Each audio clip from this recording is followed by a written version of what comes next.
good morning everybody. Hello mga kabangbang. Welcome to me and welcome to my world, my kitchen. It's Johnny's World. And today, magluluto tayo ng atay at balon-balonain na adobo. Yan. Inasinan na to. Inalis yung mga puti-puti dito sa malangsa. Ito yung malangsa dito. Oh, yan, inalis na yan. Hinugasan natin ng 1,000 times. You look at, as you can see, clear na yung water. So, malinis na siya. Masarap na siyang kainin later. Yan. Stay tuned, everyone. Let's start at painitin ang kawalay. Ilagay si papay and olive oil. Yan, olive oil. At gisahin si bawang, sibuyas, at luyay. Oh, very 80s tayo today, ha? Tarzan boy on the background. Chares. Woohoo! Wow, wow! Oh, diba? At syempre, halo-haloain. Syempre daw, syempre. Pasok at ay balon-balonain. Balon-balonain muna tayo para lumambot. Palambutin muna natin. Since malambot naman ang atay eh. So mamaya na siya. Gisahin muna natin ang balon-balonain para maalis din yung langsa. Syempre, lagyan natin ng bay leaf o laurel. And of course, pamintang buo. Yung hindi halata. To make it special, lagyan natin ng special spices and herbs like rosemary, dried oregano, dried parsley, dried thyme, and of course, dried coriander seeds. Syaro, dili mawala ang kalangsaan. Mawawala talaga yung langsan yan pag ganyan kadami ng herbs and spices ang ilalagay natin. Kasi special nga, kasi meron tayong pagbibigyan niya na very special healthy baby girl. Chares!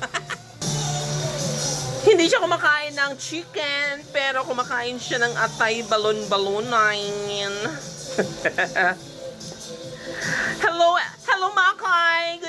Good morning, Makay! See you later! Ay, siya lang pala. Kayo lang pala magkikita nito. Charet! OMG! Tingnan nyo kung gaano kalinis yung ating balon-balonain. O chicken gizzard. Yan sa English ang balon-balonain. O batikolon sa Bisaya. Batikolon. Ganon. Okay, ginigisa natin ang gizzard, everyone. So, ayan. Medyo tostado ng ating balon-balonain o batikolon o gizzard. Chares. Ilalagay na natin ang chicken heart. Ay, chicken liver and heart, of course. Pasok at pay ng manoy at saka puso ng manoy na hiniwa natin ng kalahati para maluto yung loob. Siyempre tayo ang kakain yan. Dapat masarap.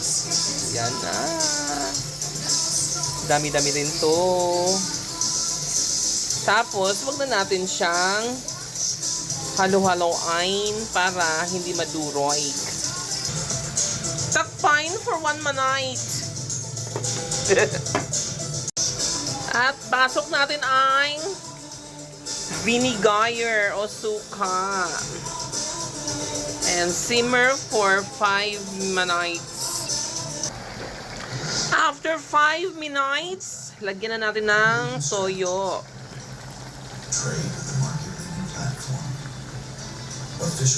Oh, konti pa. Yan.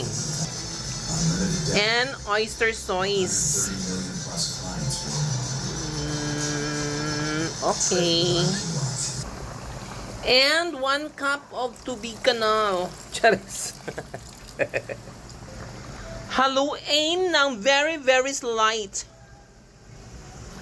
At ilagay ang capsicum.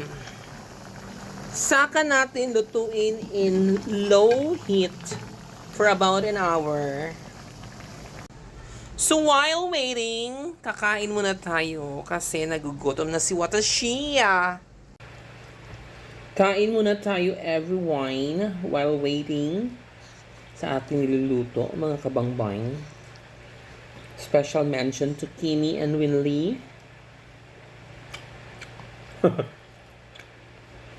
Sabay na mong bayot. Kambok na kayo. Okay, see you around. Balikan ko kayo pag naluto ng ating atay balon-balunan adobo. Ayan! We're almost done na! Everyone! Yan. Ipapasecond lang natin yung sauce niya. Palalaputin lang. And we're done. Later. So, stay tuned lang. Chares! At this moment in time, lakasan na natin into medium heat ang ating apoy. Chares! Para mag-second na yung sauce. Yan. May nangialam, oh. Ayan, oh. Hindi pa nga lutuin. Lukuha na. And we're done! Luto na po ang ating adobong atay balon-balunan o chicken gizzard and levi. Yan. May nangingialam na naman. Ayan. Masarap daw eh. Masarap ba? Lamiya. Agay, lamig daw. So, yan. Happy eating everyone, mga kabangbang. Have a nice day and God bless us. Well!